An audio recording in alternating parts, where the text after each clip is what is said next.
महर्षि जी, आपका प्रश्न है कि इन्होंने हनुमान जी को अपना भाई माना, बचपन से माना था। फिर अभी बड़े होके किसी ने बताया स्त्री साधक हनुमान जी की भक्ति नहीं कर सकते, उनको स्पर्श बड़े छोटे से हनुमान जी को साथ लेके घूमते हैं। तो महाराज जी कौन?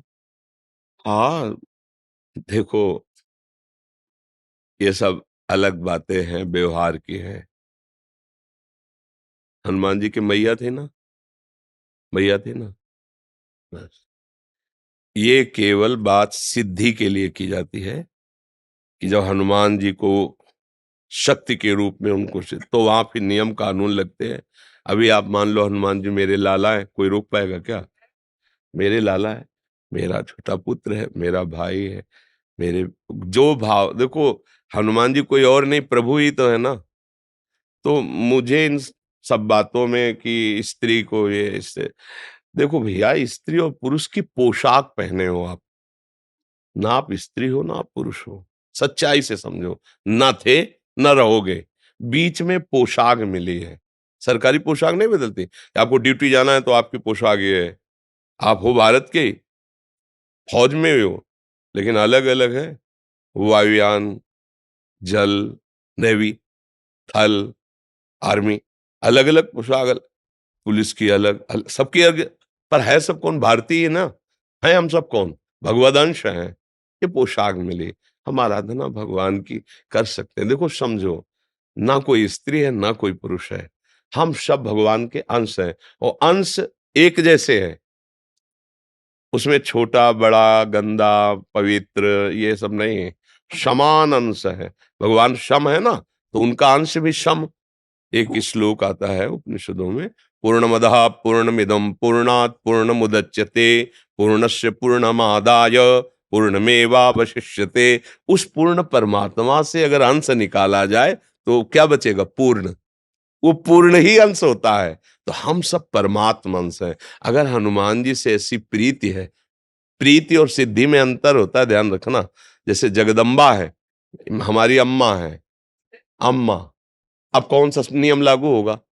और आद्या शक्ति भगवती जगदम्बा, इनको वश में पुरखा पानी पा जाएंगे। नियम कानून से चलो, नहीं तो नष्ट हो जाओगे। समझ गए? अम्मा, तो अम्मा की गोद में बालक जैसे मलमूत्र, तो अम्मा कोई दंड देते हैं क्या? कुपुत्र जायत क्वचिदपि कुमाता न भवति। ऐसे ही हमारे सब प्रभु की से देखो, बाल ब्रह्मचारी हनुमान जी, अंजनी के लिए क्या है? पुत्र ही तो है ना। अंजनी के पास जब जाएंगे तो अंजनी क्या करेंगे? लाला, दुलार करेंगे ना। बस, हनुमान जी हमारे लाला हैं, हमारे भाई हैं, हमारे पुत्र हैं। अपने भाव में रहो। सबको ये बताने की जरूरत नहीं है, सबको सुनाने की जरूरत नहीं है। महान भक्त हैं हमारे सामने, हनुमान जी जैसा कोई भक्त नहीं, भगवान का सेवक नहीं। और उनको हम इस भाव से भज रहे हैं, भला कहीं अमंगल हो सकता है? नहीं। नियम कानून लगते हैं पदवी पर। हम उनसे कोई चाह नहीं कर रहे कि आप हमारे अधीन हो, जो मैं बोलूं वो हो जाए। हनुमान जी की जैसे सिद्धियां ग्रहण करना, दैवी शक्तियों को अधीन करना, बोले दुर्गा देवी इनको सिद्ध है, कात्यायनी इनको सिद्ध है, वो एक अलग क्षेत्र हो गया और ये अलग क्षेत्र हो गया। अगर आप इस क्षेत्र में भाव से बज रही है तो कोई न स्त्री है न पुरुष है, भगवान का अंश है। और अपने लाडले को दुलार करना सबका अधिकार है। खूब भक्ति करे, ये कुछ जो अनसुनी भी करना चाहिए। महाराज जी, गंगा में थी ना, मैं अक्षय तृतीया को पंचकोशी कर रही थी, तो पंचमी स्नान पे एक स्त्री ने बोल दिया ना कि छूते नहीं है, तो इन्होंने बाल रूप ले लिया। मैंने मार्गदर्शन यही आप करवाने देखो भाई, हम आपको ये नहीं कहते कि आप मंगलवार को बंधनवार लेकर हनुमान जी के मंदिर जाएं, वहां चढ़ाएं, हम नहीं कह रहे। हम ये नहीं कह रहे कि आप उन सिद्धियों की जैसे प्राप्ति की जाती है। हमारे लाला हैं, खवाओ पिलाओ दुलार करो। देखो अभी हनुमान जी राजी हो जाते हैं कि ले, इनको रामचरित्र अच्छा लगता है, भगवान की चर्चा सुनाओ, इनको सिया राम नाम कीर्तन सुनाओ, अपने भाव से मगन।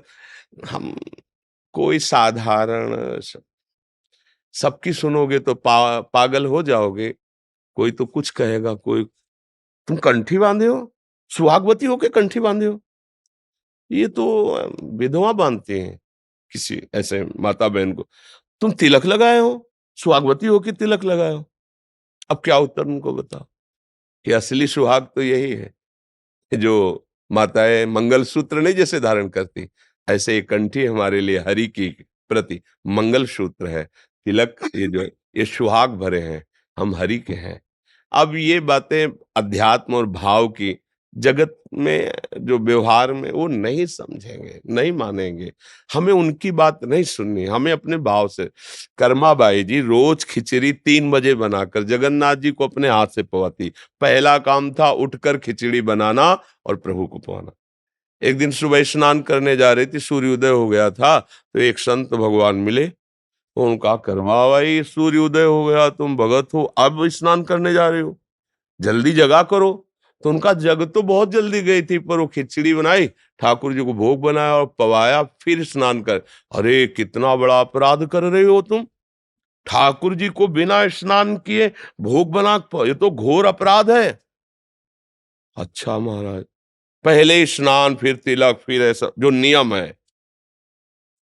खिचड़ी बनाई, लगभग सुबह होने जा, बुलाया, ठाकुर जी आए, एक कौल पाया, उधर पर्दा हटने वाला था, अंतर्ध्यान होके वहां पहुंच गए, खिचड़ी लगी थी मुख में। तो उनका, जय जय, अभी तो पर्दा खुला है, भोग तो पधरा नहीं आपके मुख में। तो उनका एक महात्मा ने ना, बड़ा नियम कानून वाला है, समझा दिया हमारी कर्माबाई को। अब वो स्नान आदि करने में विलंब करके, वो वैसे मैं रोज जाता था पाता, तो आज एक ही कौल पाया और भाग आया, आचमन भी नहीं कर पाए। तो तुम ऐसा है, उन माता जी को बता दो जाके कि जो जैसी भावना से चलता मैं वैसे ही मिलता हूँ। ये था माम प्रपद्यन्ते तास्तते हुआ, वो संत जी अपनी भावना से नियम से चले, उनसे कह दो सुबह जैसे करती थी वैसे करके मुझे भोग लगाए। समझ रहे हो ना, अपने प्रभु हैं, अपने लाडले हैं, हमको इस जन्म में भगवत प्राप्ति करनी है। भक्त का चरण आश्रय लेकर भगवान का चरण आश्रय, ये दो ही प्रकार हैं जिनसे भगवान की प्राप्ति होती है। तो आप चाहे प्रभु मान लो, चाहे महान भक्त मान लो, चाहे उनको अपना पुत्र मान लो। जब भगवान को पुत्र माना तो देखो अखिल लोकों का पिता नंद भवन में घुटने के बल चल रहा है नहीं? अयोध्या, नरेश महाराज चक्रवर्ती सम्राट दशरथ जी के आंगन में रुंझुन रुंझुन करते हुए डोला कौन? अखिल लोकों का माता पिता स्वयं वो है। तो हमें लगता है कि यदि हमारी आसक्ति है और हम भावपूर्वक कर रहे हैं, तो हम किसी ब्रह्मचारी की सेवा नहीं कर रहे, किसी सिद्धि प्राप्ति के लिए नहीं कर रहे, हम अपने पुत्र की कर रहे हैं, हम अपने प्रभु की कर रहे हैं, हम अपने लाडिले की कर रहे हैं। कहीं कुछ बिगड़ने वाला नहीं, भाव से करो। ये शरीर वास्तविक नहीं है, उपासना वास्तविक है। ये आज है, कल नहीं रहेगा।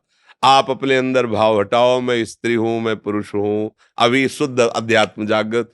पर ये साधारण बातें नहीं हैं, तो साधारण लोगों की बातें सुनोगे तो फिर यही सब बातें आएगी। अपने को उपासना करनी, आप भाव से रहो। जहां हनुमान जी वहां सियाराम जी है, क्योंकि बिना हनुमान जी सियाराम के रह नहीं सकते। तो जब भोग लगाओ तो वही भाव करो, सियाराम जी विराजमान। अच्छा मान लो कोई कह रहा है हनुमान जी को स्त्री की सेवा नहीं करनी चाहिए, तो सियाराम जी की करनी चाहिए? हाँ करनी चाहिए। तो हनुमान जी कहाँ बैठे हैं?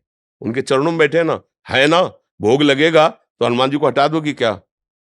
स्नान कराओगे तो हनुमान जी को हटा दोगे क्या? वो तो पूरी छवि में वहीं बैठे हैं। छवि हो या राम दरबार हो, जहां राम दरबार है वहां बैठे महाराज हनुमान जी चरणों के पास। तो समझो, कहीं ऐसा हो सकता है क्या? तो इसलिए हाँ, हम ये नहीं कहते कि आप बंधनवार लेकर जाओ और हनुमान जी के मंदिर में जाके बंधन, हम ऐसा नहीं कहते। हम अपने भाव की बात, जो वहां सिद्धांत की बात आएगी तो अलग चल जाए। सिद्धांत नियम कानून एक अलग है और प्रेम का कानून अलग है। प्रेम का एक स्वतंत्र कानून होता है और कोई कानून मानता ही नहीं। न लाज तीन लोकन की, न वेद को कहो करे, न शंख भूत प्रेत की, न देव जच्छते डरे, सुने न कान और की, द्रवे न और इच्छना। प्रेम का एक अपना प्रभाव होता है, इसलिए ऐसे भाव से चलिए।